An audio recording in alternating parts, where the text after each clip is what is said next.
Di hari ulang tahunku, di depan semua teman-teman kami, tunanganku melamarku dengan romantis dan air mata yang terlihat sangat tulus. Lalu dengan senyuman manis aku menjawab lamarannya. Iya, aku mau menikah denganmu, Mas. Tapi setelah aku menjawab, dia langsung tertawa kencang dan berkata, "Itu cuma prank, aku bercanda, dasar bodoh." Teman-temannya tertawa, dan mereka merekam reaksiku, lalu diupload ke akun media sosial sampai viral di mana-mana. Saat itu aku hanya diam, tapi kujalankan sebuah misi rahasia. Dan 1 minggu kemudian, dia datang menangis bersujud di kakiku. Karena, sebelum ceritanya dimulai, silahkan tulis di kolom komentar dari daerah mana saja teman-teman yang menonton cerita ini. Jangan lupa like dan subscribe agar channel ini bisa semakin berkembang dan bisa mempersembahkan cerita yang lebih menarik lagi. Suasana di dalam kafe malam itu terasa begitu berbeda dari biasanya. Lampu-lampu gantung kristal memancarkan cahaya keemasan yang hangat, memantul indah di setiap sudut ruangan yang telah didekorasi sedemikian rupa. Balon-balon udara disusun rapi di sudut ruangan, sementara kelopak bunga mawar bertaburan di lantai membentuk jalan setapak menuju sebuah panggung kecil di tengah ruangan. Dita berdiri di sana dengan perasaan campur aduk. Ia meremas ujung pakaian gamisnya yang berbahan lembut, untuk menyalurkan rasa gugup yang sejak tadi menyelimuti hatinya. Hari ini adalah hari ulang tahunnya yang ke-25, dan Radit, kekasih yang telah mendampinginya selama 3 tahun terakhir, bersikeras untuk merayakannya di tempat mewah ini. Dita sebenarnya bukan tipe wanita yang menyukai keramaian atau kemewahan yang berlebihan, namun melihat antusiasme Radit, ia tidak tega untuk menolak. Radit malam itu terlihat sangat tampan dengan kemeja rapi yang membalut tubuhnya. Ia berdiri di atas panggung kecil itu, memegang mikrofon dengan percaya diri. Senyumnya merekah lebar, senyuman yang dulu membuat Dita jatuh hati saat mereka berdua belum memiliki apa-apa. Di sekeliling mereka, teman-teman Radit dan beberapa teman Dita sudah berkumpul. Ada Yanita yang berdiri tidak jauh dari panggung, memegang ponselnya dengan posisi siap merekam. Dita berpikir mungkin Yanita ingin mengabadikan momen ulang tahun ini sebagai kenang-kenangan. Musik akustik yang romantis mulai mengalun lembut, meredam suara percakapan para tamu undangan yang hadir. Jantung Dita berdegup kencang, seolah tahu bahwa sesuatu yang besar akan segera terjadi. Radit mulai berbicara, suaranya terdengar berat dan berwibawa melalui pengeras suara. Ia mengucapkan terima kasih kepada semua teman yang sudah hadir, lalu matanya terkunci menatap Dita. Radit mulai bercerita tentang perjalanan cinta mereka.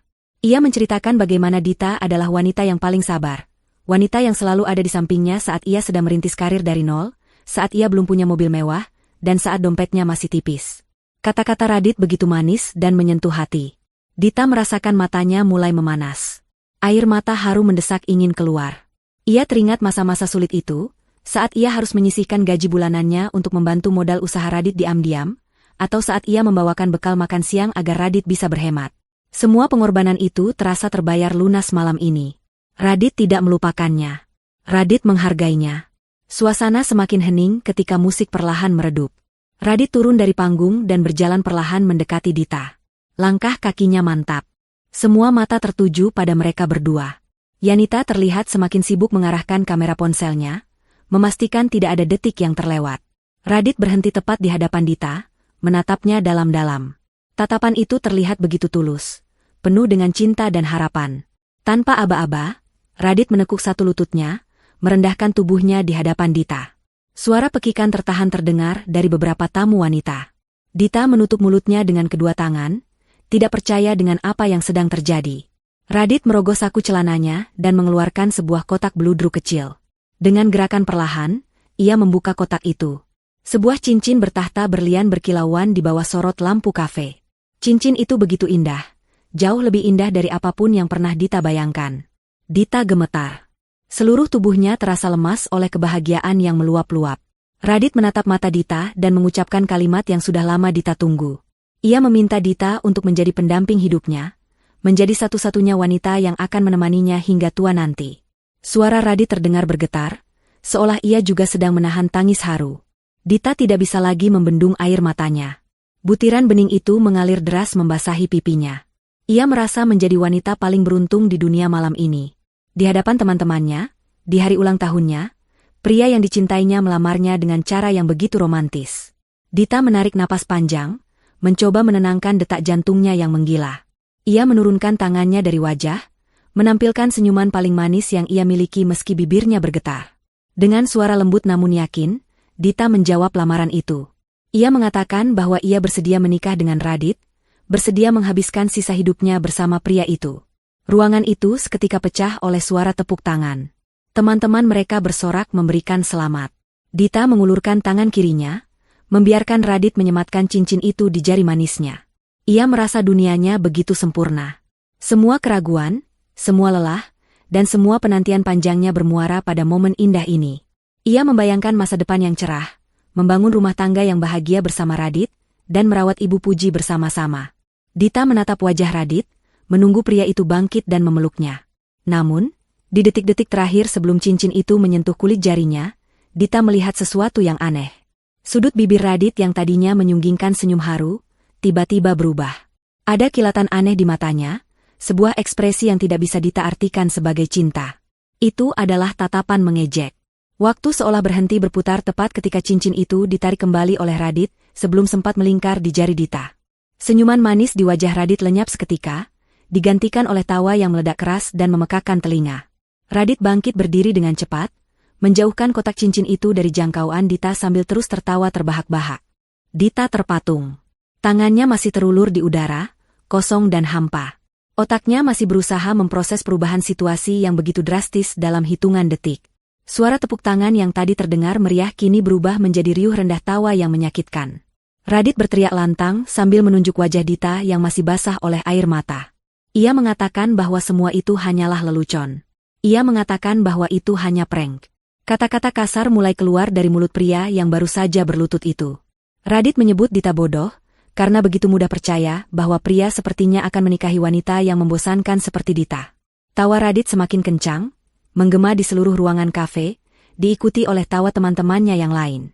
Yanita, yang sejak tadi merekam, kini mendekat dengan lensa kamera yang hampir menempel ke wajah Dita, berusaha menangkap ekspresi syok dan hancur yang terpancar jelas di wajah Dita. Dita menurunkan tangannya perlahan.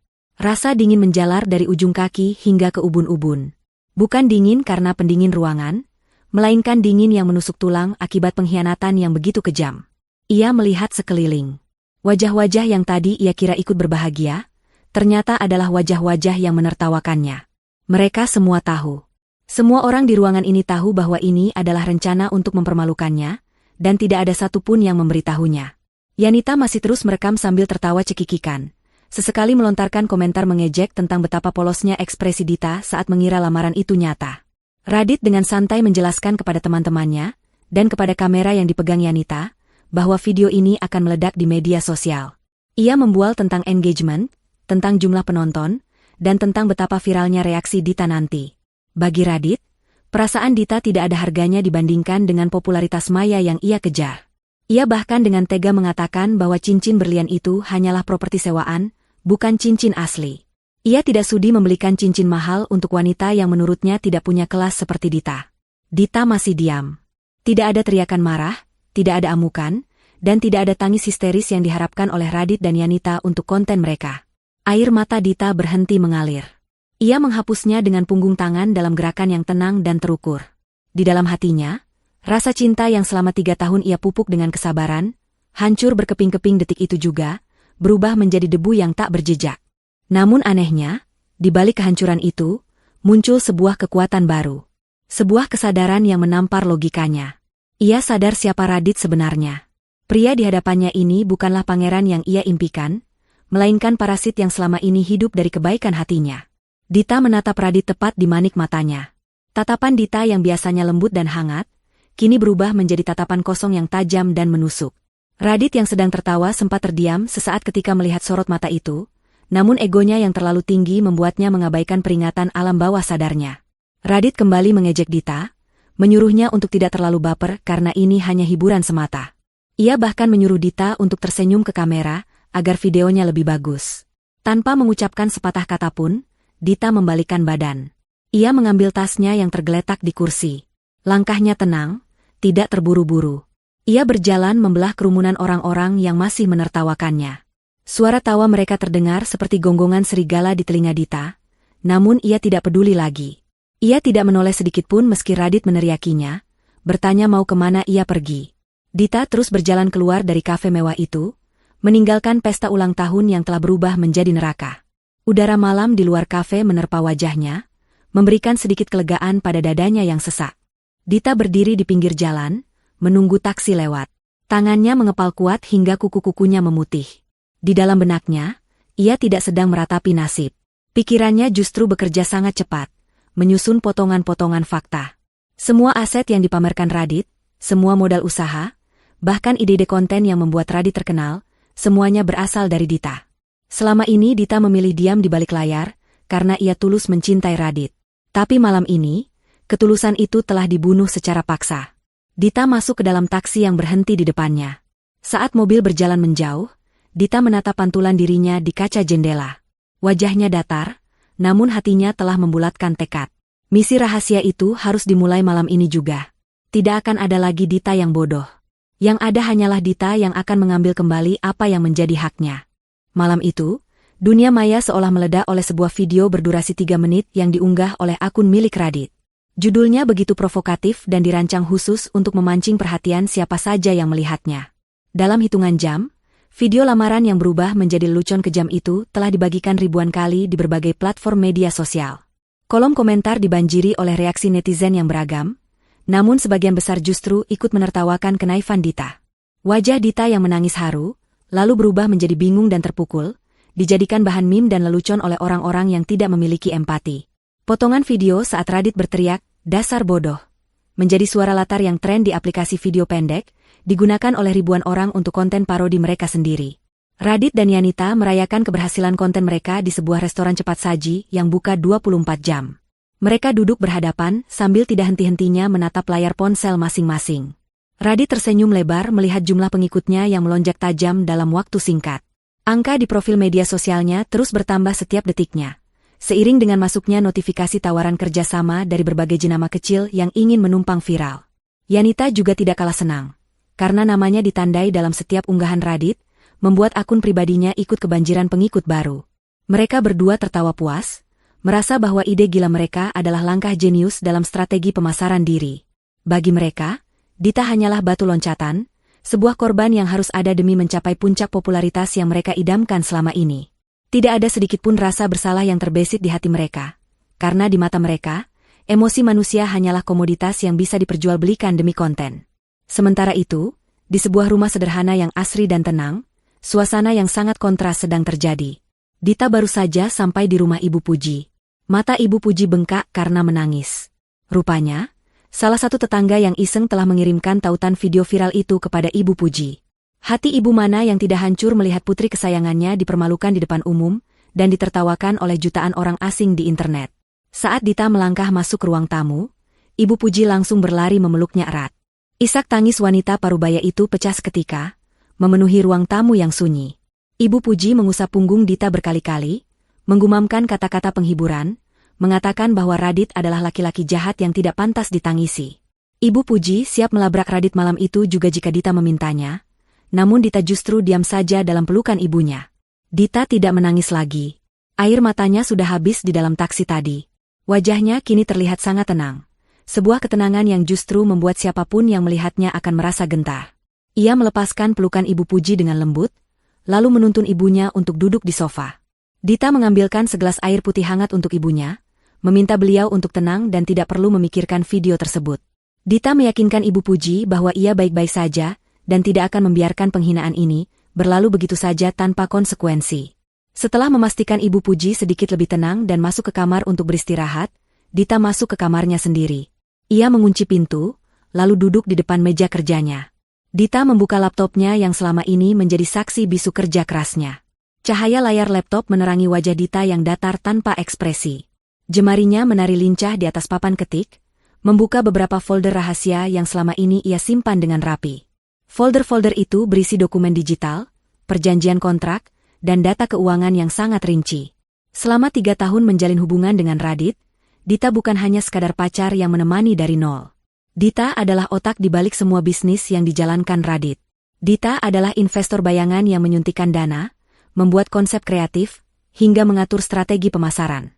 Radit hanyalah wajah yang tampil di depan layar, sementara Dita adalah mesin penggeraknya. Namun karena rasa cintanya yang begitu besar dan sifatnya yang tidak ingin menonjol, Dita membiarkan semua aset dan kontrak atas nama Radit, tetapi dengan satu klausul tambahan yang ia sisipkan di setiap perjanjian kerjasama, klausul 14. Klausul 14 adalah sebuah pasal pengaman yang dibuat Dita sejak awal, sebuah insting waspada yang entah mengapa ia tuliskan dulu. Pasal itu menyatakan bahwa jika terjadi sengketa atau pelanggaran etika berat, pihak pemodal utama, yang secara hukum tercatat sebagai perusahaan cangkang milik Dita, berhak menarik seluruh aset dan membekukan operasional bisnis secara sepihak tanpa pemberitahuan sebelumnya. Dita menatap layar laptopnya, membaca ulang pasal tersebut. Dulu ia berpikir tidak akan pernah menggunakan pasal ini. Dulu ia berpikir pasal ini hanya formalitas belaka. Namun malam ini, pasal itu menjadi senjata mematikan yang ia genggam. Dita mengambil ponselnya, lalu menekan sebuah nomor yang jarang ia hubungi. Terdengar nada sambung beberapa kali sebelum akhirnya suara seorang pria menjawab di ujung sana. Itu adalah pengacara kepercayaan keluarga mendiang ayahnya.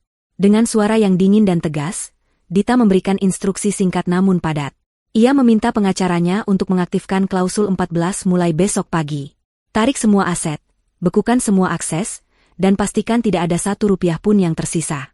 Misi balas dendam telah dimulai, bukan dengan teriakan atau status galau di media sosial, melainkan dengan satu tanda tangan digital yang akan meruntuhkan kerajaan kecil Radit dalam sekejap. 3 hari berlalu sejak kejadian di kafe itu. Radit merasa dirinya sedang berada di puncak dunia. Ia berjalan dengan dagu terangkat tinggi kemanapun ia pergi. Video prank lamaran itu masih terus menjadi pembicaraan hangat. Radit bahkan diundang sebagai bintang tamu di beberapa podcast lokal untuk menceritakan sisi lain dari video tersebut, di mana ia dengan lancar berbohong dan memutarbalikan fakta, membuat seolah-olah Dita adalah wanita posesif yang memang pantas mendapatkan perlakuan itu. Tawaran endorsement produk mengalir deras ke surat elektronik manajemennya. Radit merasa bahwa keputusannya untuk mempermalukan Dita adalah keputusan bisnis terbaik yang pernah ia buat. Ia mulai merencanakan untuk membeli mobil sport baru guna menunjang penampilannya yang semakin terkenal. Yanita juga semakin menempel pada Radit. Ia sering terlihat bersama Radit dalam setiap kesempatan, membuat konten bersama, dan menikmati fasilitas mewah yang Radit pamerkan. Mereka berdua seolah lupa bahwa ada hati manusia yang telah mereka hancurkan hingga menjadi debu. Mereka terlalu sibuk dengan notifikasi media sosial yang tidak henti-hentinya berbunyi, memberikan validasi semu atas eksistensi mereka. Di sisi lain, Dita benar-benar menghilang dari radar. Ia menonaktifkan akun media sosial pribadinya, menutup akses bagi siapa saja yang ingin mencari tahu keberadaannya. Sikap diam Dita ini justru disalahartikan oleh Radit. Radit berpikir bahwa Dita ketakutan, malu, dan tidak berani melawannya. Radit bahkan sempat membuat lelucon di siaran langsungnya, mengatakan bahwa mantan yang baperan pasti sedang menangis di pojokan kamar. Para penonton siaran langsung itu tertawa, memberikan hadiah virtual yang bisa ditukar dengan uang tunai, membuat Radit semakin besar kepala. Namun, di balik keheningan itu, Dita sedang bekerja dalam senyap. Ia tidak pergi kemana-mana. Ia tetap berada di rumah, duduk di depan laptopnya dari pagi hingga malam. Dita sedang mengumpulkan bukti-bukti digital yang lebih kuat. Ia mengunduh semua riwayat percakapan, bukti transfer bank selama 3 tahun terakhir yang menunjukkan aliran dana dari rekening pribadinya ke rekening bisnis Radit, serta rekaman suara rapat di mana Radit mengakui bahwa ia tidak paham apa-apa soal bisnis dan menyerahkan semuanya pada Dita. Dita menyusun semua itu menjadi sebuah berkas rapi yang siap diledakkan pada waktu yang tepat. Ia tidak terburu-buru. Ia seperti seorang predator yang mengintai mangsanya dengan sabar, menunggu saat mangsanya lengah dan merasa paling aman. Dita juga menghubungi pihak bank dan memblokir akses kartu kredit tambahan yang selama ini dipegang oleh Radit. Kartu itu sebenarnya terhubung langsung dengan rekening utama Dita, sebuah fasilitas yang Dita berikan agar Radit bisa menjamu klien bisnisnya dengan layak. Siang itu, Radit sedang mengadakan pertemuan makan siang dengan seorang perwakilan dari jenama pakaian terkenal di sebuah restoran mewah di pusat kota. Ia berniat menandatangani kontrak kerja sama eksklusif sebagai duta merek. Radit memesan makanan paling mahal di menu, ingin menunjukkan kelasnya di depan calon mitra bisnisnya.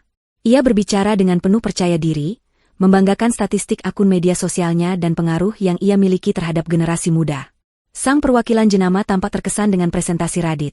Meskipun sebenarnya semua data dan portofolio yang Radit tunjukkan adalah hasil kerja keras Dita yang ia klaim sebagai miliknya sendiri. Setelah makan siang selesai dan pembicaraan bisnis mencapai titik temu, Radit memanggil pelayan untuk meminta tagihan. Dengan gaya yang dibuat sekeren mungkin, ia mengeluarkan kartu kredit berwarna hitam dari dompetnya dan meletakkannya di atas nampan tagihan. Ia tersenyum pada mitra bisnisnya, mengatakan bahwa makan siang ini ia yang traktir sebagai tanda awal kerjasama yang baik. Pelayan itu mengambil kartu tersebut dan membawanya ke kasir. Radit kembali melanjutkan obrolannya, membayangkan betapa besarnya komisi yang akan ia terima nanti. Namun, 5 menit kemudian, pelayan itu kembali dengan wajah canggung dan sedikit tidak enak hati. Ia membungkuk sedikit dan berbisik pelan di dekat telinga Radit. Namun suaranya masih cukup terdengar oleh orang yang duduk di seberang meja. Pelayan itu mengatakan bahwa kartu kredit Radit ditolak oleh mesin. Radit terkejut bukan main. Alisnya berkerut tajam. Ia merasa itu tidak mungkin terjadi karena ia tahu limit kartu itu sangat besar. Dengan suara sedikit meninggi, Radit menyuruh pelayan itu untuk mencobanya lagi, yakin bahwa itu hanyalah kesalahan jaringan atau mesin bank yang sedang bermasalah. Pelayan itu menuruti permintaan Radit dan kembali ke kasir. Radit mencoba tertawa renyah untuk mencairkan suasana yang mulai terasa kaku. Ia beralasan pada mitra bisnisnya bahwa sistem perbankan di negara ini memang sering mengalami gangguan. Namun, keringat dingin mulai menetes di pelipisnya. Ia diam-diam mengecek aplikasi perbankan di ponselnya di bawah meja. Jantungnya berdegup kencang saat melihat notifikasi aneh di layar ponselnya. Akses dibekukan. Pelayan itu kembali lagi, kali ini menggelengkan kepala dengan lebih tegas. Ia mengatakan bahwa kartu tersebut tetap tidak bisa digunakan dan statusnya ditolak oleh bank penerbit. Wajah Radit memerah padam karena malu. Ia terpaksa mengeluarkan kartu debit pribadinya yang lain, namun saldo di dalamnya ternyata tidak cukup untuk membayar tagihan makan siang yang jumlahnya jutaan rupiah itu. Situasi menjadi sangat memalukan. Mitra bisnis Radit yang tadinya terkesan, kini menatapnya dengan pandangan menilai yang berbeda. Tatapan curiga mulai terlihat. Akhirnya, mitra bisnis itulah yang membayar tagihan makan siang mereka. Radit berusaha meminta maaf dan berjanji akan menggantinya nanti, tapi suasana sudah berubah drastis. Pertemuan itu diakhiri dengan canggung. Saat Radit berjalan keluar dari restoran, ia merasa ada sesuatu yang tidak beres. Firasat buruk mulai merayap di punggungnya. Ia mencoba menelepon layanan pelanggan bank dengan panik sambil berjalan menuju tempat parkir. Namun tidak ada jawaban yang memuaskan selain informasi bahwa pemblokiran dilakukan atas permintaan pemegang rekening utama. Radit terdiam di tengah trotoar yang panas. Ia baru sadar, selama ini ia lupa bahwa pemegang rekening utama kartu itu bukanlah dirinya, melainkan Dita. Ini adalah guncangan pertama dari badai besar yang sedang menuju ke arahnya. Matahari pagi menembus celah tirai apartemen Radit, namun kehangatannya tidak mampu mencairkan suasana beku yang melanda pagi itu. Radit terbangun dengan perasaan gelisah yang tidak beralasan, sisa-sisa kecemasan dari kejadian kartu kredit yang ditolak kemarin siang masih membekas di benaknya. Ia berusaha menepis pikiran negatif itu dengan meyakinkan diri bahwa hari ini akan jauh lebih baik. Tangan kanannya meraba sisi tempat tidur untuk mencari ponsel pintarnya. Sebuah ritual wajib yang ia lakukan setiap bangun tidur untuk mengecek jumlah like dan komentar di media sosialnya. Bagi Radit, angka-angka itu adalah sarapan paginya, sumber energi yang memberinya rasa percaya diri semu untuk menghadapi dunia. Ia membuka kunci layar ponsel dengan mata yang masih setengah terpejam, lalu mengetuk ikon aplikasi berbagi video yang menjadi ladang uang utamanya selama ini. Namun, bukannya melihat deretan notifikasi pujian atau angka pengikut yang bertambah, mata Radit justru terbelalak lebar melihat sebuah kotak peringatan berwarna merah yang memenuhi layar ponselnya. Pesan itu singkat namun mematikan. Akun bisnis Radit, yang telah memiliki jutaan pengikut dan menjadi satu-satunya sumber penghasilan besarnya, telah ditangguhkan sementara. Radit terlonjak bangun dari tempat tidur seolah tersengat listrik. Jantungnya berpacu cepat saat ia membaca keterangan lebih lanjut di bawah peringatan tersebut. Tertulis dengan jelas bahwa penangguhan akun dilakukan karena adanya klaim pelanggaran hak kekayaan intelektual yang diajukan oleh sebuah firma hukum ternama. Radit merasa kakinya lemas seketika. Ia mencoba memuat ulang halaman profilnya berkali-kali, berharap ini hanya kesalahan sistem atau gangguan jaringan internet, namun hasilnya tetap sama. Halaman profil yang biasanya menampilkan wajah tampannya dan konten-konten prank yang viral itu kini kosong melompong, digantikan oleh gambar abu-abu dengan tulisan, pengguna tidak ditemukan. Kepanikan mulai menjalar ke seluruh tubuh Radit. Ia segera membuka aplikasi media sosial lainnya, berharap setidaknya akun pendukungnya masih aman. Namun, mimpi buruk itu ternyata terjadi secara serentak. Akun di 2 platform besar lainnya juga mengalami nasib serupa. Konten-konten videonya dihapus paksa oleh pihak platform karena laporan hak cipta yang valid. Radit tidak mengerti apa yang terjadi. Ia merasa semua konten itu adalah miliknya, wajahnya yang ada di sana, suaranya yang terdengar di sana. Ia tidak pernah menyadari bahwa secara hukum, konsep, naskah, dan hak cipta intelektual dari semua konten tersebut telah didaftarkan secara resmi oleh Dita atas nama perusahaan manajemen yang Dita kelola. Selama ini Dita bekerja dalam diam, melindungi aset intelektual yang ia ciptakan, dan kini perlindungan itu berbalik menjadi senjata yang membungkam Radit. Tanpa akun-akun itu, Radit hanyalah seorang pria biasa tanpa panggung, tanpa suara, dan yang paling parah, tanpa pemasukan. Belum sempat Radit mencerna bencana digital yang menimpanya, bel pintu apartemennya berbunyi nyaring dan tidak sabaran. Radit mengacak-acak rambutnya frustrasi, lalu berjalan gontai menuju pintu depan. Ia mengintip dari lubang pintu dan melihat dua orang pria, berbadan tegap mengenakan seragam petugas lapangan dari sebuah perusahaan pembiayaan kendaraan. Firasat buruk kembali menghantam ulu hatinya. Dengan tangan gemetar, Radit membuka pintu. Tanpa basa-basi, salah satu petugas itu menunjukkan surat tugas dan dokumen penyitaan. Mereka menjelaskan bahwa mobil mewah yang selama ini Radit kendarai, dan ia pamerkan sebagai simbol kesuksesannya, harus ditarik paksa hari ini juga. Alasannya sangat sederhana namun memalukan, yaitu cicilan bulanan yang telah menunggak dan adanya pembatalan sepihak dari penjamin utama kredit tersebut. Radit berusaha berdebat dengan suara tinggi, mencoba mengintimidasi petugas dengan statusnya sebagai influencer terkenal. Ia berteriak bahwa ini pasti ada kesalahan, bahwa ia punya uang untuk membayarnya, dan ia akan menuntut perusahaan pembiayaan itu karena telah lancang mengganggunya pagi-pagi. Suara keributan itu memancing perhatian penghuni apartemen lain. Beberapa tetangga mulai membuka pintu dan mengintip dari lorong, berbisik-bisik melihat keributan di depan unit Radit. Rasa malu mulai membakar wajah Radit. Ia sadar bahwa ia tidak bisa mengelak. Selama ini, Dita lah yang mengatur auto-debit cicilan mobil itu dari rekening pribadinya. Radit tidak pernah tahu-menahu soal tanggal jatuh tempo atau nominal pasti cicilannya, karena ia hanya terima beres. Kini, setelah Dita memutus aliran dana itu, realitas pahit langsung menghantam Radit tanpa ampun. Petugas leasing itu tidak peduli dengan ancaman kosong Radit. Mereka tetap meminta kunci mobil dengan tegas. Radit, yang merasa terpojok dan ditonton oleh tetangganya, akhirnya menyerahkan kunci mobil itu dengan kasar. Ia membanting pintu apartemennya setelah petugas itu pergi, lalu menyandarkan punggungnya di balik pintu sambil merosot ke lantai. Napasnya memburu. Dalam waktu kurang dari 2 jam setelah ia bangun tidur, dua pilar utama kehidupannya, karir digital dan kendaraan mewahnya, telah runtuh. Ia merasa seperti sedang bermimpi buruk dan ingin segera bangun. Tapi rasa sakit di kepalanya menyadarkan bahwa ini adalah kenyataan. Radit mencoba menghubungi Yanita, berharap mendapatkan sedikit dukungan emosional atau setidaknya teman untuk berbagi kekesalan. Telepon tersambung. Radit mulai menumpahkan kekesalannya, menceritakan tentang akunnya yang hilang dan mobilnya yang ditarik leasing dengan nada berapi-api. Namun, respons Yanita di ujung sana terdengar dingin dan berjarak. Tidak ada nada simpati yang biasanya Yanita tunjukkan. Yanita justru terdengar gelisah dan terburu-buru ingin mengakhiri pembicaraan. Yanita beralasan bahwa ia sedang sibuk ada pemotretan dan tidak bisa bicara lama-lama. Radit bisa merasakan perubahan nada bicara itu. Yanita, yang selama ini menempel padanya seperti parasit saat ia sedang jaya, kini mulai mencium bau kehancuran. Gadis itu adalah tipe orang yang hanya mau ada di saat senang, dan insting oportunisnya memberitahu untuk segera menjauh sebelum ia ikut terseret dalam masalah Radit. Radit menutup telepon dengan perasaan kecewa yang mendalam. Ia merasa sendirian di tengah badai yang semakin mengganas. Siang harinya, masalah lain muncul bertubi-tubi seolah sudah dijadwalkan dengan rapi. Koneksi internet di apartemennya mendadak mati. Saat Radit menelepon penyedia layanan, ia diberitahu bahwa langganannya telah diputus atas permintaan pelanggan. Kemudian, token listrik apartemennya mulai berbunyi menandakan kuota yang menipis. Padahal biasanya Dita selalu mengisinya secara otomatis setiap awal bulan. Radit mengecek saldo di rekening pribadinya melalui mobile banking, dan ia hampir pingsan melihat angkanya. Saldonya sangat minim, hanya cukup untuk makan beberapa hari ke depan. Selama ini ia hidup boros, menghamburkan uang untuk gaya hidup, pesta, dan barang-barang branded yang tidak memiliki nilai investasi, karena ia selalu merasa aman dengan dukungan finansial Dita yang tidak pernah putus. Ia tidak pernah menabung, tidak pernah berinvestasi, dan sekarang ia benar-benar telanjang tanpa perlindungan finansial sedikitpun. Di tengah keputusasaan itu, Radit teringat satu hal yang bisa menjadi penyelamatnya.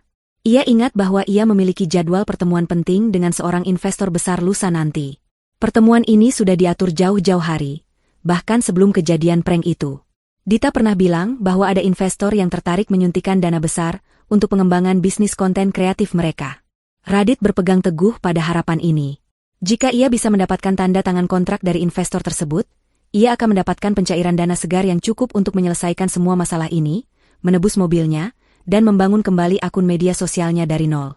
Harapan itu menjadi satu-satunya cahaya di tengah kegelapan yang menyelimuti apartemen mewahnya yang kini terasa seperti penjara.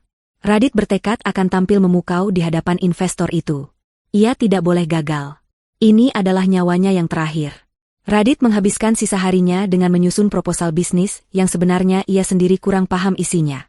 Ia mencoba mengingat-ingat apa yang sering Dita katakan saat rapat, mencoba meniru gaya bicara Dita yang cerdas dan meyakinkan. Ia berlatih di depan cermin, tersenyum palsu, dan melatih gestur tubuhnya agar terlihat profesional. Ia tidak menyadari bahwa proposal yang ia pegang, data yang ia pelajari, dan reputasi perusahaan yang ia banggakan di depan cermin itu, semuanya adalah hasil karya wanita yang telah ia hina dan ia campakan. Radit masih berada dalam fase penyangkalan. Ia menolak untuk percaya bahwa Dita bisa melakukan serangan sekejam ini. Ia masih mengira bahwa semua kejadian hari ini hanyalah kebetulan buruk yang terjadi secara bersamaan. Kesombongan telah menutup mata hatinya dari kebenaran bahwa Dita, wanita lembut yang dulu selalu tersenyum padanya, kini telah berubah menjadi lawan yang paling menakutkan karena Dita memegang kunci dari setiap pintu di istana pasir yang Radit bangun. Malam itu, Radit tidur dalam kegelapan karena token listriknya benar-benar habis, dan ia sayang mengeluarkan uang tunai terakhirnya untuk membelinya. Ia berbaring di tempat tidur yang terasa dingin, menatap langit-langit kamar yang gelap gulita. Di luar sana, lampu-lampu kota berkelap-kelip seolah mengejek kesendiriannya. Radit memejamkan mata, membayangkan wajah investor asing yang akan ia temui lusa. Ia menggantungkan seluruh nasibnya pada pertemuan itu. Ia tidak tahu bahwa pertemuan itu bukanlah jalan keluar, melainkan pintu gerbang menuju jurang terdalam yang telah disiapkan khusus untuknya. Hari penentuan itu tiba. Radit bangun lebih pagi dari biasanya, meski tidurnya tidak nyenyak karena hawa panas apartemen yang tanpa pendingin ruangan. Ia mandi dengan air dingin karena pemanas air juga mati, lalu mengenakan setelan jas terbaik yang ia miliki. Jas itu adalah hadiah ulang tahun dari Dita tahun lalu, sebuah fakta ironis yang berusaha Radit abaikan saat ia mengancingkan kemejanya di depan cermin. Ia menyisir rambutnya dengan rapi, menyemprotkan parfum mahal yang tinggal setengah botol, dan berusaha memasang wajah percaya diri. Meski kantung mata terlihat jelas di wajahnya akibat stres beberapa hari terakhir, Radit merasa harus terlihat sempurna. Hari ini ia akan bertemu dengan dewa penolongnya, seorang investor yang dikabarkan mewakili sebuah konglomerasi besar yang tertarik pada industri kreatif digital. Karena mobilnya sudah ditarik leasing, Radit terpaksa memesan taksi daring. Ia menunggu di lobi apartemen dengan gelisah, sesekali merapikan jasnya yang sebenarnya sudah rapi. Ketika mobil taksi itu datang, Radit masuk dengan tergesa-gesa. Perjalanan menuju kawasan perkantoran elit di pusat kota terasa sangat lama. Kemacetan ibu kota membuat Radit semakin stres. Ia terus melihat jam tangannya, takut terlambat sedetik saja. Di dalam taksi, ia kembali membuka-buka berkas proposal yang ia bawa, menghafalkan poin-poin penting yang sebenarnya tidak ia mengerti sepenuhnya. Ia hanya menghafal kata kunci seperti pertumbuhan, valuasi, dan engagement, berharap kata-kata itu bisa menyihir sang investor. Taksi berhenti di depan sebuah gedung pencakar langit yang menjulang tinggi, dinding kacanya berkilauan memantulkan cahaya matahari. Ini adalah salah satu gedung perkantoran paling prestisius di kota ini. Radit turun dari taksi dan melangkah masuk ke lobi gedung dengan perasaan kagum sekaligus terintimidasi. Orang-orang yang berlalu lalang di sana terlihat sangat sibuk dan profesional, mengenakan pakaian formal dan berbicara dengan nada serius. Radit merasa kecil, namun ia menegakkan punggungnya, berusaha menyatu dengan lingkungan elit tersebut. Ia menuju meja resepsionis dan menyebutkan nama perusahaan yang ingin ia tuju serta tujuannya untuk bertemu dengan jajaran direksi. Resepsionis wanita itu menatapnya sebentar, mengecek daftar tamu di komputer, lalu memberikan kartu akses pengunjung dengan senyum sopan namun dingin. Ia diarahkan menuju lift khusus yang akan membawanya ke lantai paling atas, lantai penthouse tempat para petinggi berkantor. Lift bergerak naik dengan kecepatan tinggi, membuat telinga Radit sedikit berdengung. Jantungnya berdegup semakin kencang seiring bertambahnya angka lantai di layar indikator lift. Pintu lift terbuka, memperlihatkan sebuah ruang tunggu yang sangat mewah. Lantainya terbuat dari marmer impor, sofa kulit asli tertata rapi, dan lukisan-lukisan abstrak bernilai seni tinggi tergantung di dinding. Seorang sekretaris menyambutnya dan memintanya menunggu sebentar, karena rapat direksi sedang berlangsung. Radit duduk di sofa yang empuk itu, tangannya berkeringat dingin memegang map proposal. Ia mencoba mengatur napas, menenangkan gemuruh di dadanya. Ia membayangkan setelah keluar dari ruangan ini, ia akan membawa cek bernilai miliaran rupiah.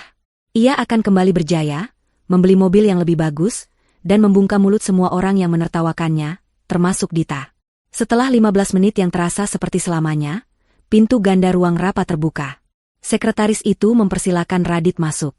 Radit bangkit berdiri, merapikan jasnya sekali lagi, lalu melangkah masuk dengan langkah mantap. Ruangan itu sangat luas dan dingin. Di tengah ruangan terdapat sebuah meja panjang dari kayu mahoni yang mengkilap. Di ujung meja yang jauh, membelakangi pintu masuk, terdapat sebuah kursi kebesaran dengan sandaran tinggi. Seseorang duduk di sana, menghadap ke arah jendela besar yang menampilkan pemandangan kota dari ketinggian. Radit tidak bisa melihat wajah orang itu, hanya punggung kursi kulit yang besar. Di sisi kanan dan kiri meja, duduk beberapa orang berpakaian formal yang tampak seperti pengacara dan asisten pribadi. Mereka semua menatap Radit dengan ekspresi datar tanpa senyum. Radit berdiri di ujung meja yang berlawanan, merasa seperti seorang terdakwa yang sedang disidang. Ia berdeham sedikit untuk membersihkan tenggorokannya yang kering. Dengan suara yang berusaha ia buat terdengar wibawa, Radit mulai menyapa. Ia mengucapkan selamat pagi dan terima kasih atas kesempatan yang diberikan. Ia mulai memperkenalkan dirinya dan visi misinya yang hebat, berbicara pada punggung kursi itu. Radit memohon dengan sangat agar proposalnya diterima, menjelaskan bahwa ia sedang butuh suntikan dana segera untuk melakukan ekspansi bisnis, sebuah kebohongan untuk menutupi kebangkrutannya. Ia berbicara panjang lebar tentang potensi pasar dan bagaimana ia adalah ikon anak muda masa kini. Ia bahkan sedikit merendahkan diri, memohon belas kasihan agar pencairan dana bisa dipercepat hari ini juga karena ada masalah teknis, kecil, di arus kas perusahaannya. Hening sejenak setelah Radit selesai berbicara. Tidak ada tepuk tangan, tidak ada respons antusias. Suasana ruangan itu begitu sunyi, hingga suara pendingin ruangan terdengar jelas. Orang-orang di sisi meja hanya diam, mencatat sesuatu di buku catatan mereka. Radit mulai merasa tidak enak. Keringat dingin mengalir di punggungnya. Ia bertanya dengan ragu apakah ada pertanyaan dari bapak atau ibu investor. Perlahan, kursi kebesaran di ujung meja itu mulai berputar. Jantung Radit berhenti berdetak sesaat.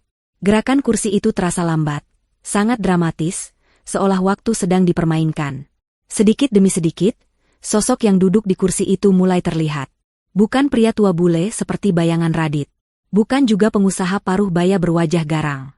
Ketika kursi itu berputar sepenuhnya, mata Radit terbelalak hingga hampir keluar. Lututnya terasa lemas seketika, dan map proposal di tangannya terlepas jatuh ke lantai dengan suara berdebum yang nyaring. Di sana, duduk dengan anggun di kursi direktur utama, adalah Dita. Wanita itu mengenakan setelan blazer kerja yang elegan, jilbabnya tertata rapi, memancarkan aura kekuasaan dan wibawa yang belum pernah Radit lihat sebelumnya. Tidak ada lagi Dita yang polos dan penurut. Yang ada di hadapannya adalah seorang wanita karir yang memegang kendali penuh atas ruangan itu, atas gedung itu, dan atas nasib Radit.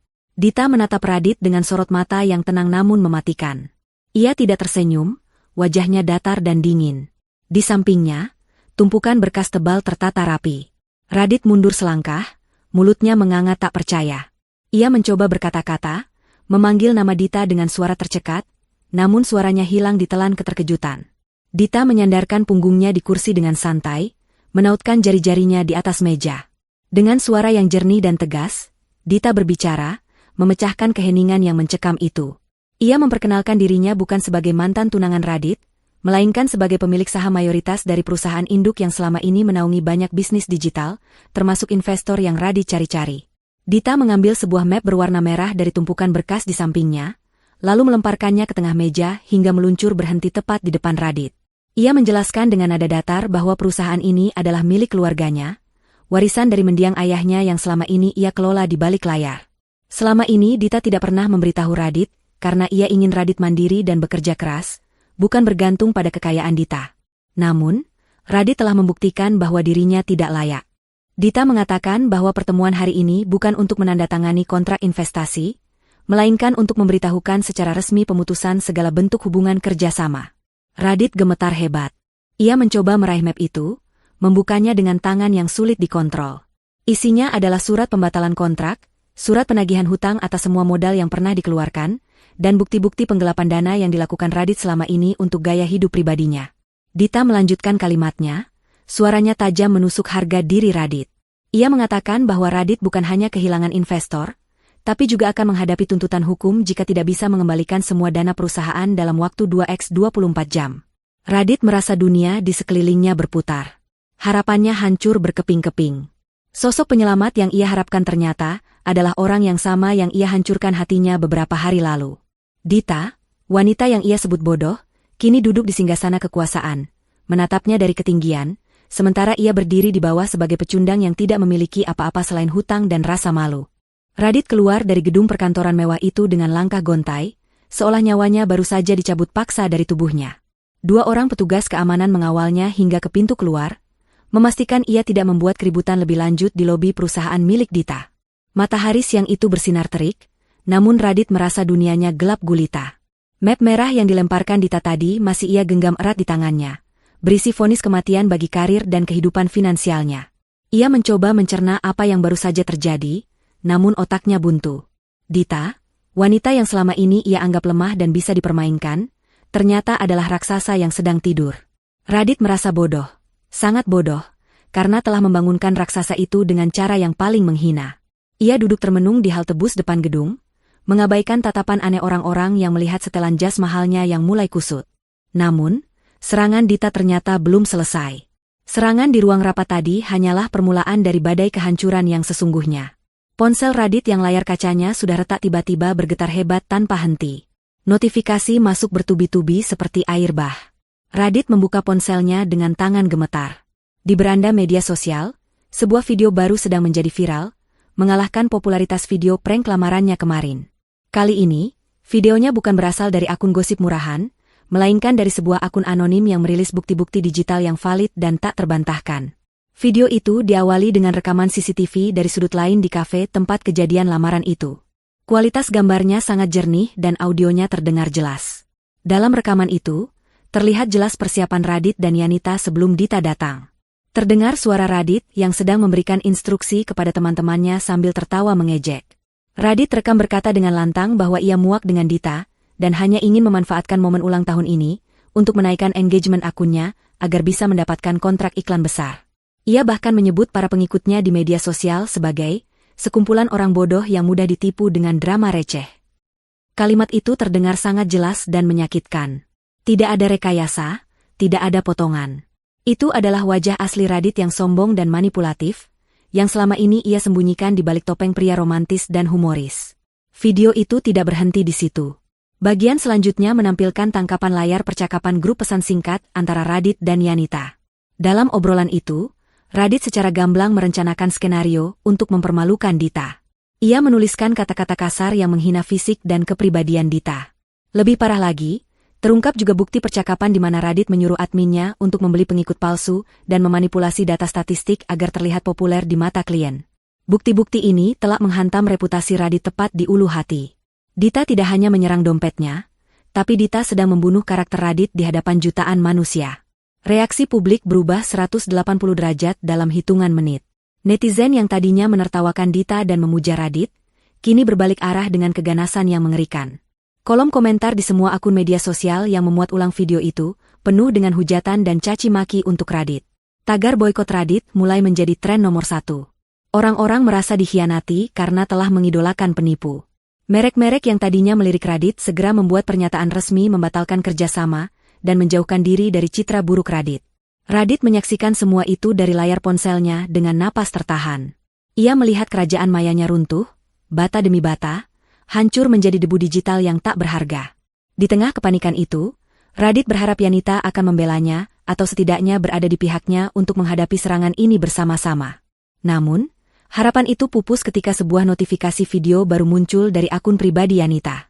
Radit membuka video itu dengan perasaan was-was.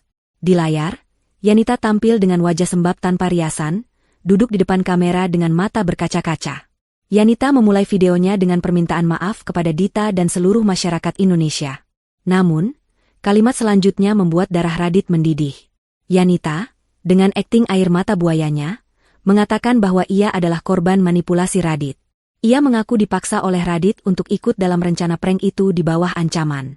Yanita menuduh Radit sebagai otak jahat yang mengendalikan segalanya, sementara ia hanya teman yang takut menolak perintah Radit. Yanita melemparkan semua kesalahan kepada Radit demi menyelamatkan dirinya sendiri. Ia mencuci tangan dengan sangat bersih, meninggalkan Radit sendirian di tengah lautan hujatan. Radit ingin berteriak, ingin membalas video itu, ingin mengatakan bahwa Yanita juga menikmati setiap detik rencana jahat mereka. Tapi Radit tidak bisa berbuat apa-apa. Akunnya sudah hilang. Suaranya sudah dibungkam, dan tidak ada satu orang pun yang akan percaya pada pembelaan seorang penipu yang sudah terbukti bersalah. Radit membanting ponselnya ke aspal hingga hancur berkeping-keping, sama seperti hidupnya saat ini. Ia berteriak frustrasi di pinggir jalan, menjadi tontonan orang-orang yang mulai mengenalinya sebagai si pria viral yang jahat. Radit menutupi wajahnya dengan jas, lalu berlari menjauh, mencoba sembunyi dari dunia yang kini memburunya. 1 minggu telah berlalu sejak hari di mana Dita menjatuhkan palu keadilan di ruang rapat itu. Bagi Radit, 1 minggu ini terasa lebih panjang dan menyiksa daripada seumur hidupnya. Ia kini bukan lagi siapa-siapa. Ia bukan lagi influencer ternama, bukan lagi pengusaha muda sukses, dan bukan lagi tunangan dari wanita kaya raya. Radit telah resmi menjadi gelandangan di kotanya sendiri. Apartemen mewahnya telah disita 3 hari yang lalu. Pemilik unit mengusirnya tanpa ampun karena tunggakan sewa dan banyaknya komplain dari tetangga, akibat serbuan wartawan dan penagih hutang yang datang silih berganti. Radit keluar dari sana, hanya membawa 1 koper berisi pakaian kotor yang belum sempat ia cuci. Radit mencoba mencari perlindungan ke rumah teman-temannya, orang-orang yang dulu selalu hadir di setiap pesta yang ia adakan, orang-orang yang dulu mengaku sebagai sahabat sejati. Namun, pintu-pintu itu tertutup rapat baginya. Teman-teman pestanya pura-pura tidak kenal. Bahkan ada yang mengusirnya dengan kasar karena takut terbawa sial atau ikut dihujat netizen jika terlihat menolong Radit. Mereka semua menghilang saat uang Radit habis, membuktikan bahwa persahabatan mereka hanyalah transaksional semata. Radit tidur berpindah-pindah, dari masjid ke masjid, atau kadang di pos ronda yang sepi saat malam larut, hanya untuk sekadar memejamkan mata sejenak sebelum diusir lagi oleh warga. Uang tunai di dompetnya sudah habis tak bersisa. Kartu ATM-nya sudah lama menjadi sampah plastik yang tidak berguna, karena semua rekeningnya dibekukan oleh bank atas perintah pengadilan yang diajukan pengacara Dita. Radit merasakan lapar yang luar biasa. Perutnya perih melilit, karena sudah 2 hari ia hanya minum air keran dari toilet umum. Dulu ia bisa menghabiskan jutaan rupiah sekali makan, kini sepotong roti pun tak mampu ia beli. Ia melihat bayangannya di kaca sebuah toko roti. Sosok di sana sangat menyedihkan. Wajahnya kusam, matanya cekung dengan lingkaran hitam yang pekat, rambutnya acak-acakan dan berminyak, serta bau badannya mulai tidak sedap. Jas mahal yang ia banggakan seminggu lalu kini kusut dan kotor penuh noda. Dalam keputusasaannya, Radit teringat Yanita. Ia berpikir mungkin Yanita masih punya sedikit hati nurani, mengingat mereka pernah sangat dekat. Radit berjalan kaki berkilo-kilometer menuju kos eksklusif tempat Yanita tinggal. Sesampainya di sana, ia melihat Yanita baru saja turun dari mobil bersama seorang pria lain. Yanita terlihat tertawa bahagia, seolah tidak pernah ada masalah yang terjadi. Radit memberanikan diri mendekat, memanggil nama Yanita dengan suara parau. Yanita menoleh, dan ekspresi jijik langsung terpancar di wajahnya saat melihat kondisi Radit yang seperti pengemis. Yanita tidak membiarkan Radit mendekat. Ia justru memanggil satpam kos dan berteriak bahwa ada orang gila yang mengganggunya. Yanita mengancam akan memanggil polisi jika Radit tidak segera pergi. Kata-kata Yanita begitu tajam, menusuk sisa-sisa harga diri Radit. Wanita itu benar-benar membuangnya seperti sampah. Radit berjalan menjauh dengan langkah terseok-seok. Langit sore itu mulai mendung, awan hitam bergulung-gulung seolah ikut merasakan kesedihan dan kemarahan alam semesta terhadapnya. Hujan mulai turun, awalnya rintik-rintik, lalu berubah menjadi deras dalam sekejap. Radit tidak berteduh. Ia membiarkan tubuhnya diguyur hujan, berharap air itu bisa membilas dosa-dosanya, atau setidaknya menyamarkan air mata yang kini bercampur dengan air hujan di pipinya. Di tengah dingin yang menusuk tulang dan perut yang keroncongan, bayangan Dita melintas di benaknya. Ia teringat betapa hangatnya senyum Dita saat menyambutnya pulang kerja dulu. Ia teringat masakan Ibu Puji yang selalu lezat dan disajikan dengan penuh kasih sayang. Dita tidak pernah memandang hartanya, karena Dita lah yang memberinya harta. Dita mencintainya saat ia bukan siapa-siapa. Dita adalah satu-satunya rumah tempat ia bisa pulang, dan ia telah menghancurkan rumah itu dengan tangannya sendiri. Penyesalan yang amat sangat dalam menghantam dada Radit, hingga ia sesak napas. Ia sadar, seluruh kemalangan ini adalah karma atas kesombongannya. Ia telah menyia-nyiakan berlian demi memungut kerikil tajam yang melukainya. Kaki Radit, entah digerakkan oleh insting atau takdir, mulai melangkah menuju ke satu arah yang pasti. Bukan ke pusat kota, melainkan ke daerah pinggiran yang asri, tempat rumah Ibu Puji berada. Jaraknya jauh, tapi Radit terus berjalan menembus hujan lebat. Ia tidak peduli kakinya lecet atau tubuhnya menggigil kedinginan. Ia harus bertemu Dita. Ia harus memohon ampun, bukan untuk meminta hartanya kembali, tapi karena ia sadar bahwa hidupnya hampa tanpa kehadiran Dita. Ego Radit sudah mati, hancur bersamaan dengan karirnya. Kini yang tersisa hanyalah seorang pria putus asa yang ingin bersujud di kaki wanita yang pernah ia hina. Langit semakin gelap ketika Radit akhirnya sampai di depan pagar rumah Ibu Puji. Rumah itu terlihat hangat dengan lampu-lampu kekuningan yang menyala di teras. Dari balik pagar, ia bisa melihat samar-samar bayangan dua wanita sedang duduk di ruang tamu. Suara tawa pelan terdengar di sela-sela suara hujan. Itu suara Dita. Suara yang dulu selalu menenangkannya, kini terdengar begitu jauh dan tak terjangkau. Radit memegang besi pagar yang dingin dengan tangan gemetar. Ia mengumpulkan sisa tenaganya untuk membuka gerbang yang tidak terkunci itu. Ia siap menjatuhkan harga dirinya yang terakhir. Ia siap bersujud, menangis, dan mencium kaki Dita, berharap ada secuil belas kasihan tersisa di hati malaikat yang telah ia sakiti itu. Hujan turun semakin deras malam itu, seolah langit ikut menumpahkan segala kemarahan yang tertahan. Petir menyambar sesekali, menerangi langit gelap dengan kilatan cahaya yang menyilaukan, diikuti oleh suara guntur yang menggelegar menakutkan. Di tengah badai itu, Radit melangkah masuk ke halaman rumah yang sangat ia kenal. Tubuhnya basah kuyup, menggigil hebat bukan hanya karena dinginnya air hujan yang menusuk tulang, tetapi juga karena rasa takut dan malu yang bercampur aduk di dalam dadanya. Setiap langkah kakinya terasa berat, menyeret sepatu yang penuh lumpur, meninggalkan jejak kotor di atas paving blok yang bersih. Ia menatap ke arah teras rumah. Di sana, Dita dan Ibu Puji sedang duduk santai menikmati teh hangat, terlindung dari badai, dikelilingi oleh kenyamanan yang dulu pernah Radit nikmati namun kini terasa begitu jauh dan tak terjangkau. Radit menaiki anak tangga teras dengan tubuh gemetar. Air menetes deras dari rambut dan pakaiannya, membasahi lantai teras yang kering. Suara langkah kakinya yang berat akhirnya menarik perhatian kedua wanita itu. Ibu Puji adalah yang pertama menyadari kehadiran sosok menyedihkan itu. Beliau terpekik kaget, hampir menjatuhkan cangkir teh yang dipegangnya. Wajah Ibu Puji memucat, antara terkejut dan marah melihat pria yang telah menghancurkan hati putrinya kini berdiri di hadapannya seperti hantu. Dita menoleh perlahan, wajahnya tetap tenang, tidak ada raut terkejut yang berlebihan. Tatapan Dita dingin, sedingin udara malam yang dibawa masuk oleh Radit. Ia meletakkan toples kue yang sedang ia pegang ke atas meja dengan gerakan perlahan, lalu menatap lurus ke arah mata Radit yang merah dan bengkak. Tanpa permisi, tanpa sapaan, lutut Radit seketika lemas. Ia ambruk ke lantai teras yang dingin, tepat di dekat kaki Dita. Pria yang dulu begitu sombong di atas panggung kafe, yang tertawa lantang sambil menunjuk muka Dita, kini bersujud dengan wajah mencium lantai. Bahunya berguncang hebat. Isak tangis yang selama ini ia tahan akhirnya pecah, bercampur dengan suara deru hujan di luar sana. Radit menangis meraung-raung. Suara tangisannya terdengar begitu pilu dan menyayat hati. Sebuah suara dari seseorang yang telah kehilangan segalanya dan berada di titik terendah dalam hidupnya.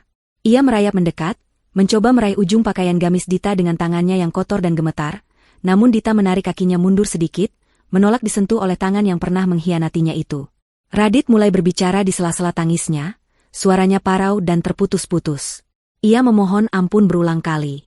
Kata, maaf, keluar dari mulutnya ratusan kali seperti mantra yang ia harap bisa memutar balik waktu. Radit mengatakan bahwa ia bodoh, ia hilaf, dan ia telah dibutakan oleh popularitas sesaat. Ia bersumpah demi apapun bahwa ia tidak bermaksud menyakiti Dita sedalam itu. Ia berdalih bahwa semua itu adalah ide Yanita, bahwa ia hanya dipengaruhi oleh teman-temannya yang buruk.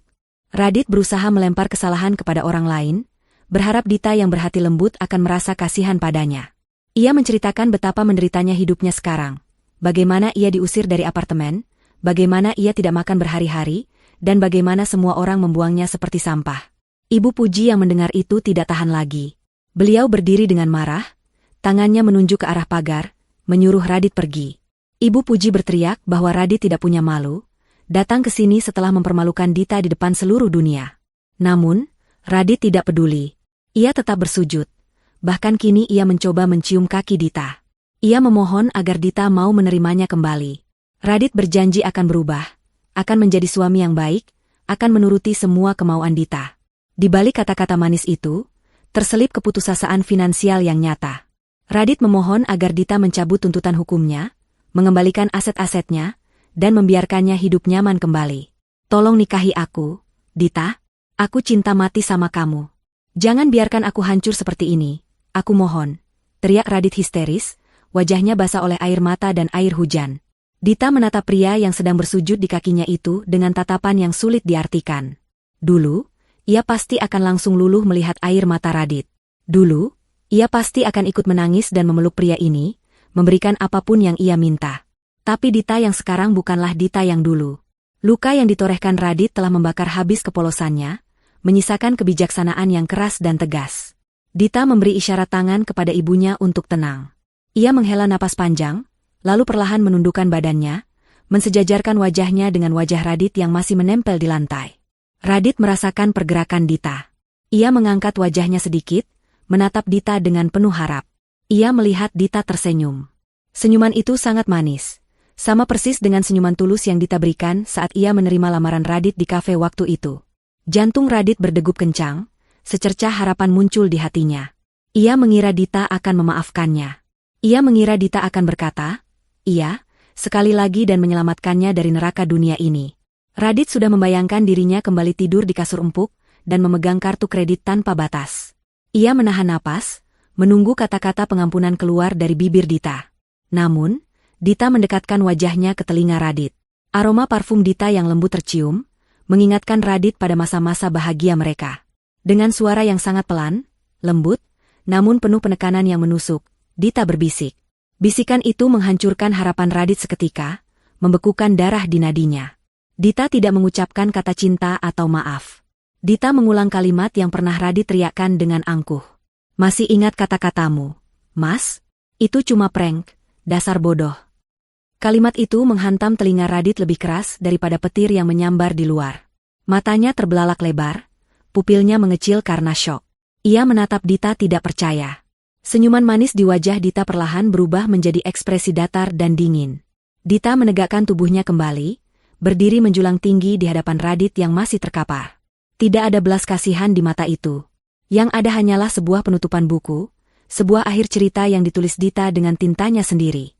Radit menyadari saat itu juga, bahwa wanita di hadapannya bukan lagi miliknya, dan tidak akan pernah bisa ia tipu lagi untuk selamanya. Suara petir kembali menggelegar, seolah menjadi tanda palu hakim telah diketuk. Setelah membisikkan kalimat mematikan itu, Dita mundur beberapa langkah, menjaga jarak dari tubuh Radit yang kotor. Tanpa banyak bicara, Dita menekan tombol interkom yang terpasang di dinding teras, memanggil petugas keamanan komplek yang berjaga di pos depan. Dalam hitungan menit, 2 orang petugas keamanan bertubuh kekar datang berlari menembus hujan. Mereka melihat situasi di teras, melihat Radit yang masih bengong dengan wajah syok di lantai, dan langsung mengerti tugas mereka. Tanpa perlu diperintah 2 kali, mereka mencengkeram lengan Radit kiri dan kanan, menariknya berdiri dengan paksa. Radit tersentak dari lamunannya. Ia mulai memberontak, berteriak-teriak memanggil nama Dita. Ia mencoba melepaskan diri dari cengkeraman petugas, tapi tenaganya yang sudah terkuras karena lapar dan stres tidak sebanding dengan kekuatan petugas keamanan itu. "Dita, jangan lakukan ini. Dita, aku mohon. Aku tidak punya tempat tujuan," teriak Radit memilukan. Namun Dita hanya berdiri diam di samping Ibu Puji, menatap Radit yang diseret menjauh dengan pandangan kosong. Pintu gerbang rumah itu ditutup dengan keras di depan wajah Radit, memisahkan dunianya yang gelap dengan dunia Dita yang hangat untuk selamanya. Radit ditinggalkan sendirian di jalanan aspal yang basah, di bawah guyuran hujan malam yang tak kunjung reda. Keesokan harinya, karma Radit mencapai puncaknya dengan cara yang paling ironis. Seseorang merekam kejadian saat Radit sedang mengais sisa makanan di tong sampah belakang sebuah minimarket karena kelaparan. Video itu diunggah ke media sosial dengan judul, "Mantan influencer Sultan kini jadi pemulung." Video itu meledak viral lebih cepat dari video manapun yang pernah Radit buat. Kali ini, tidak ada tepuk tangan, tidak ada pujian. Netizen membanjiri kolom komentar dengan kalimat-kalimat yang menyadarkan bahwa roda kehidupan itu berputar. Wajah Radit yang kusam dan menyedihkan menjadi simbol nyata dari akibat kesombongan dan ketidaktulusan. Ia menjadi tontonan publik, kali ini bukan sebagai bintang, melainkan sebagai contoh buruk yang harus dihindari. Ia tidak bisa bersembunyi karena wajahnya sudah terlalu terkenal. Kemanapun ia pergi, orang-orang akan menunjuknya, berbisik, bahkan ada yang melemparinya dengan sampah. Sementara itu, nasib Yanita tidak jauh lebih baik. Ia mengira dengan mengkhianati Radit dan membuat video klarifikasi palsu, ia akan selamat dan bisa melanjutkan karirnya sebagai selebgram. Namun, Dita adalah pemain catur yang memikirkan 5 langkah ke depan. Tim pengacara Dita telah mengumpulkan bukti bahwa Yanita juga terlibat dalam penggelapan dana promosi yang seharusnya disetorkan ke perusahaan Dita. Selain itu, beberapa pemilik toko daring yang pernah menggunakan jasa Yanita mulai buka suara, bahwa Yanita sering menerima barang dan uang tapi tidak pernah memposting promosi yang dijanjikan. Polisi mendatangi kos eksklusif Yanita siang itu. Di depan kamera wartawan yang sengaja diundang, Yanita digiring keluar dengan tangan borgol, menutupi wajahnya yang tanpa riasan dengan rambutnya yang berantakan. Ia menangis histeris, berteriak bahwa ia tidak bersalah, namun bukti-bukti digital tidak bisa berbohong. Karir yang ia bangun dengan cara licik runtuh dalam sekejap, mengantarkannya ke balik jeruji besi atas tuduhan penipuan berlapis. Waktu berlalu cepat. 1 bulan kemudian, suasana di sebuah gedung perkantoran di pusat kota terlihat sibuk namun kondusif. Di lantai teratas, di dalam ruangan direktur utama yang luas dan berkelas, Dita sedang duduk memeriksa tumpukan dokumen. Ia terlihat jauh lebih bersinar dari sebelumnya. Aura kepemimpinannya semakin kuat, dihormati oleh ratusan karyawannya. Bisnisnya berkembang pesat setelah ia mengambil alih kendali penuh dan membersihkan parasit-parasit yang selama ini menggerogoti perusahaannya. Tidak ada lagi bayang-bayang masa lalu yang menghantuinya.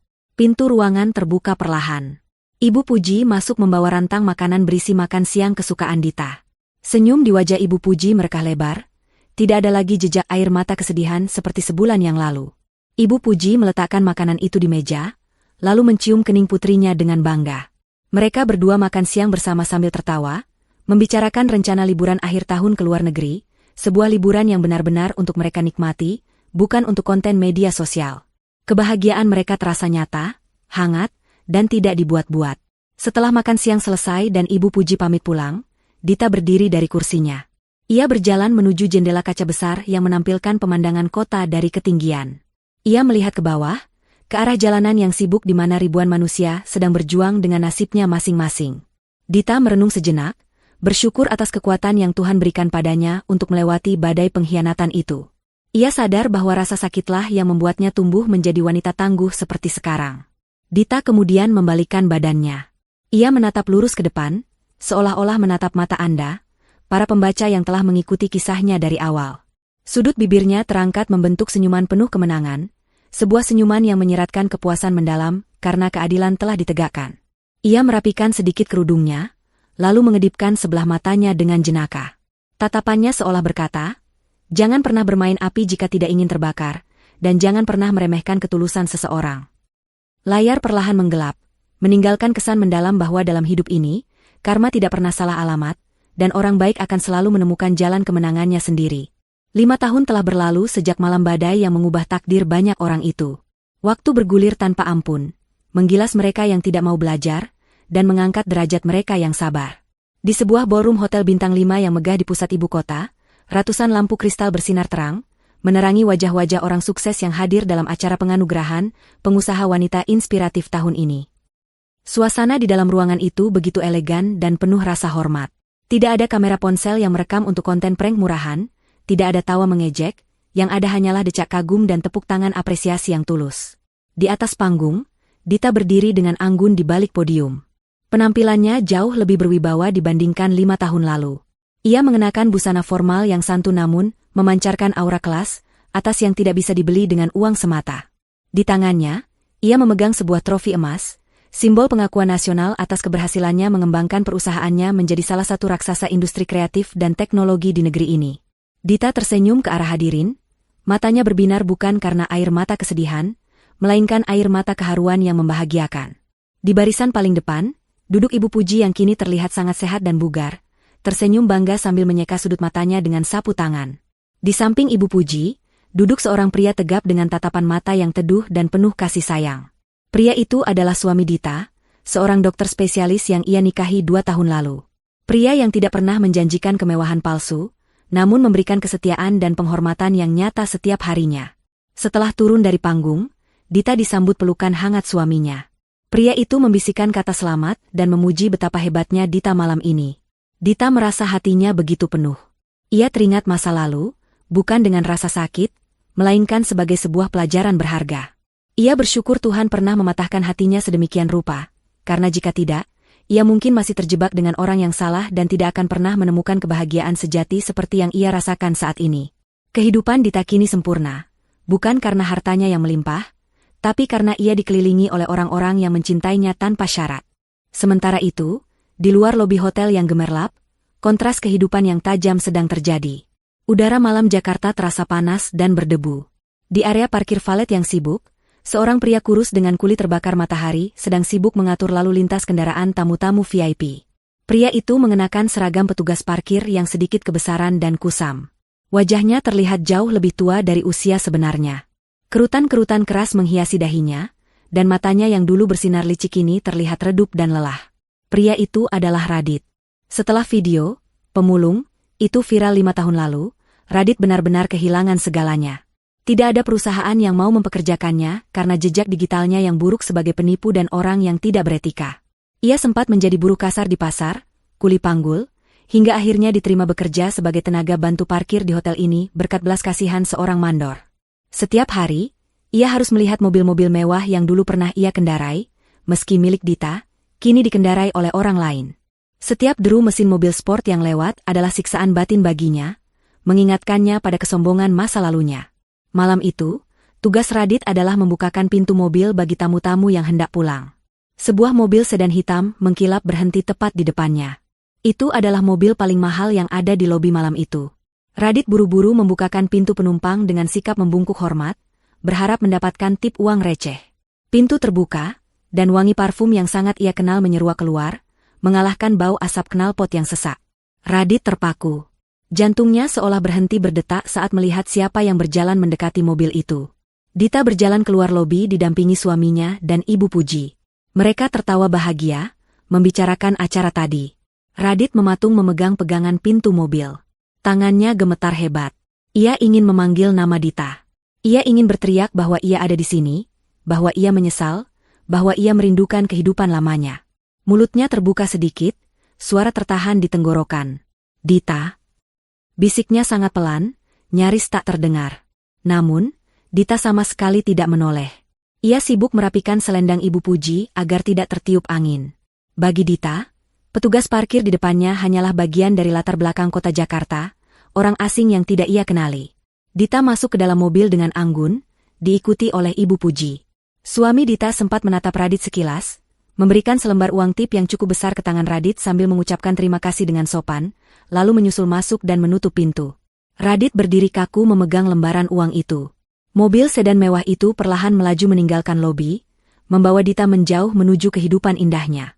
Radit menatap lampu belakang mobil yang semakin mengecil di kejauhan, menyatu dengan hiruk-pikuk lalu lintas ibu kota. Air mata menetes di pipi Radit yang kotor. Rasa sakit yang ia rasakan kali ini jauh lebih perih daripada 5 tahun lalu. Dulu ia menangis karena kehilangan harta, sekarang ia menangis karena menyadari bahwa ia benar-benar telah dilupakan. Ia bukan lagi siapa-siapa di mata Dita. Ia hanyalah masa lalu yang sudah terhapus, sebuah noda kecil yang sudah dibersihkan.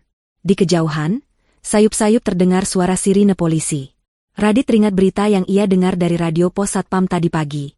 Yanita baru saja bebas dari penjara setelah menjalani masa hukumannya. Tapi berita itu mengatakan bahwa Yanita kini mengalami gangguan jiwa, karena tidak kuat menerima kenyataan dan tekanan mental selama di dalam sel. Yanita sering terlihat berbicara sendiri di pinggir jalan, menganggap dirinya masih selebgram terkenal yang sedang melakukan siaran langsung. 2 orang yang dulu berkomplot dengan jahat, kini hancur lebur di jalan masing-masing. Radit mengusap air matanya kasar dengan lengan seragamnya. Suara klakson mobil di belakangnya berbunyi nyaring dan tidak sabaran, membuyarkan lamunannya. Seorang tamu hotel berteriak memarahinya karena melamun dan menghalangi jalan. Radit tersentak, kembali membungkuk-bungkuk meminta maaf, dan kembali bekerja mengatur mobil orang lain. Di bawah langit malam yang sama, Dita tidur nyenyak dalam kehangatan dan kedamaian, sementara Radit harus terus terjaga dalam penyesalan yang tidak akan pernah ada ujungnya. Keadilan telah menemukan keseimbangannya yang sempurna.